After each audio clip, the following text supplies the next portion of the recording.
জোৰে এটা হাত চাপড়ে দিও লোকে চাপা প্ৰতিভা আজি দেখুৱা মঞ্চ মানে মঞ্চ যা দাঙি ধৰিব পাৰিছে অনাগত দিনত আগুৱাই যাওক আমি তাৰে কামনা কৰিছো শিশু নৰ্তকীসকলক নাচনীসকলক যে আমাৰ মাজত যে এনেকুৱা এটা প্ৰতিভা দেখুৱাব আমি সঁচাকেই ভৱাময় নাচিলো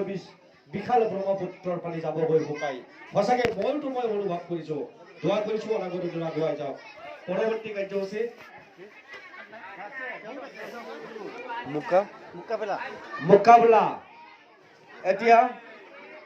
ৰুহানা আক্তাৰ মুকাবলা ডান্স পৰিৱেশন কৰিব নৃত্য পৰিৱেশন কৰিব দক্ষিণ নগাবান্ধা গাংপাৰ প্ৰাথমিক বিদ্যালয় মুকাবলা কিমান হ'ল দাদা